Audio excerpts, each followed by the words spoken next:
máfia comunista chega ao poder na principal potência da América Latina. Este é o Visão Libertária, sua fonte de informações descentralizadas e distribuídas.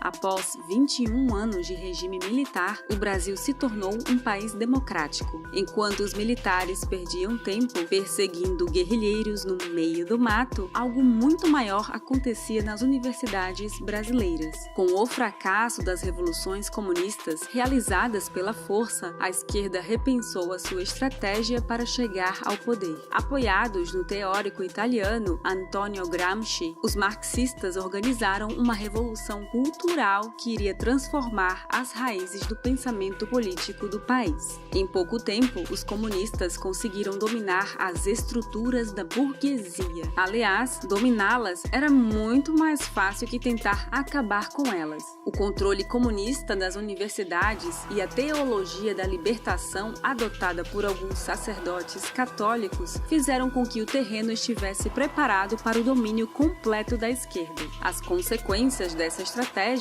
se tornaram rapidamente visíveis. Foi formada uma classe de intelectuais exclusivamente de esquerda que fazem as suas vidas doutrinando milhares de alunos. Não é coincidência que a maioria dos projetos feitos dentro das universidades públicas possuem um viés esquerdista. A direita não existe dentro da academia. Além disso, por muito tempo, se você mostrasse ser de direita, você seria visto automaticamente como um milico torturador.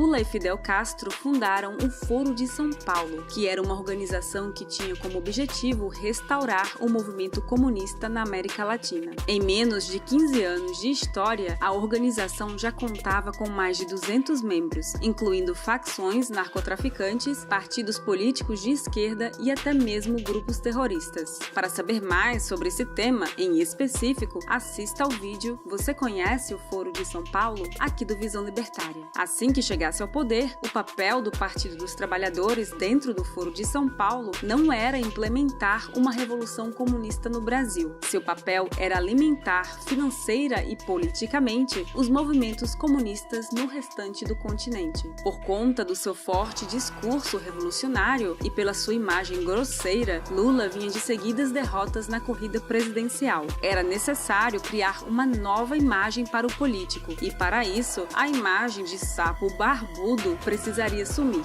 Com a intenção de não assustar mais a população, surgiu o Lulinha Paz e Amor. Ele se afastou das alas mais radicais do Partido dos Trabalhadores e fez pontuais alianças com o Centrão. Com o enfraquecimento do governo FHC e a crescente popularidade de Lula, os resultados das eleições eram mais do que previsíveis. Dessa vez, não havia dúvidas. Ele seria o presidente do Brasil. Em outubro de 2002, essa tendência se confirmou e Lula foi eleito no segundo turno com 62% dos votos, derrotando José Serra do PSDB. O Brasil finalmente se tornou vermelho e o Foro de São Paulo estava com uma máquina de dinheiro nas mãos.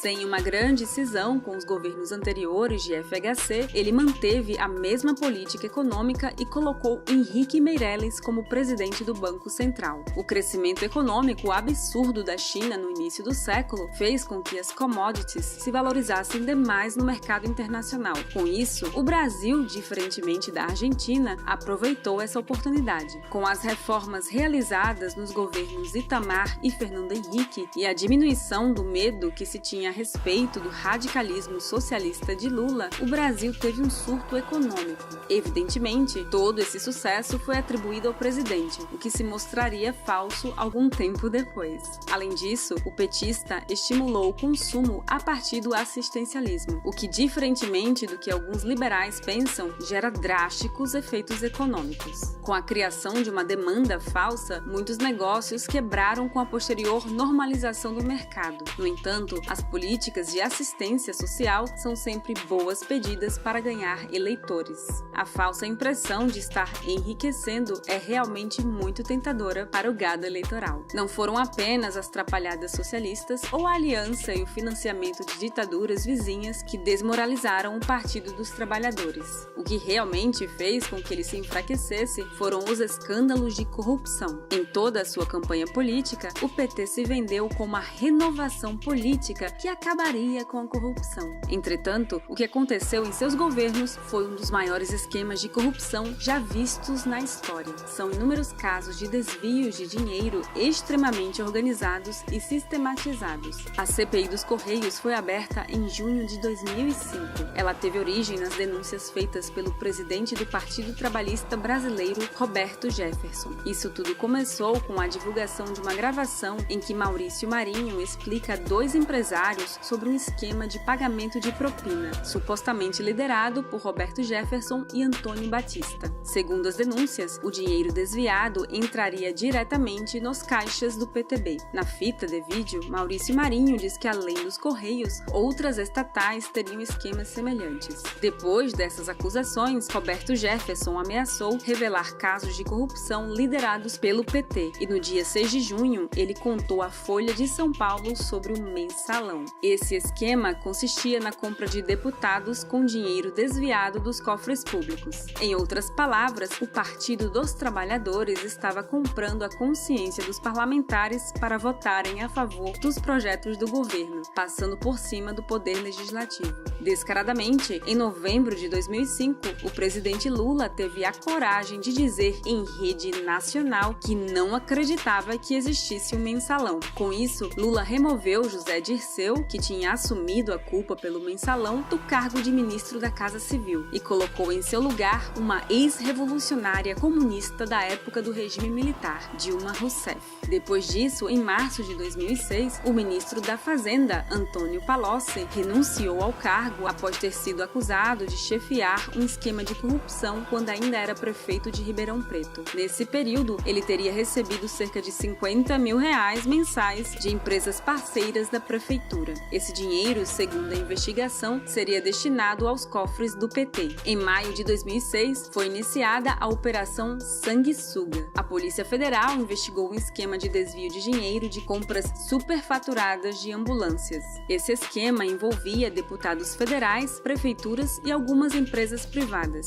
De acordo com as investigações, a máfia dos sanguessugas negociou o fornecimento de mais de 1.000 ambulâncias no Brasil inteiro. As denúncias e as investigações eram mal informadas à população, que não sabia exatamente o que estava acontecendo no país. Escândalos de corrupção sempre fizeram parte da rotina dos brasileiros. No entanto, dessa vez era diferente. Nunca tinha sido visto na história do Brasil algo tão bem arquitetado, sistematizado e, sobretudo, politizado. Normalmente, a corrupção dentro do Estado tem fins pessoais. No caso do PT, além dos interesses privados dos políticos e dos empresários aliados, os esquemas de corrupção serviam para alimentar uma máquina comunista que estava rapidamente dominando a América Latina. Durante os governos do PT, inúmeras obras, parcerias e outras boquinhas foram feitas entre os países comunistas latino-americanos. Por exemplo, em maio de 2006, após a Petrobras investir 3,5 bilhões de dólares na Bolívia, o aliado de Lula, Evo Morales, nacionalizou as usinas brasileiras.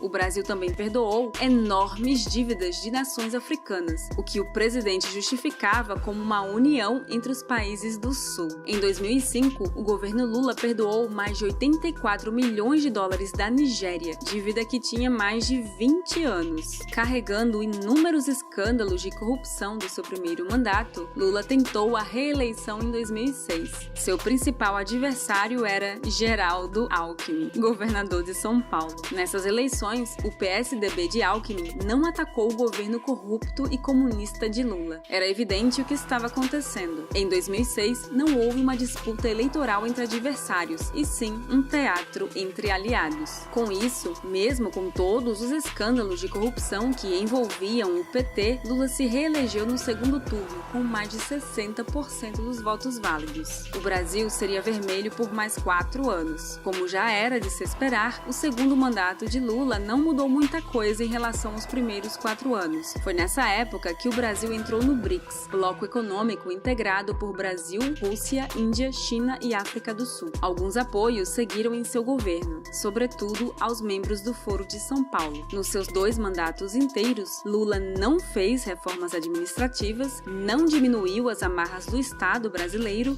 não realizou privatizações relevantes e também manteve as insuportáveis leis trabalhistas. Além disso, os escândalos de corrupção não paravam de surgir e eram cada vez mais descarados. Isso tudo foi amenizado pela imagem populista que Lula soube construir ao longo do tempo. Seus programas de assistência social e seu discurso que enaltecia a classe trabalhadora garantiram a sua popularidade entre o gado eleitoral. Você certamente já ouviu de algum familiar o famoso jargão "rouba, mas faz". Era essa a impressão que a maioria dos eleitores do PT tinham do então presidente Lula. Com a inexistência de uma oposição forte, o PT era a opção favorita dos populares. E foi assim que Lula, líder e fundador do Foro de São Paulo, conseguiu permanecer no poder por tanto tempo aqui no Brasil. Os governos de Lula duraram 8 anos e o de sua sucessora, coordenado por ele, mais 5. A herança que eles nos deixaram nos assombra até hoje.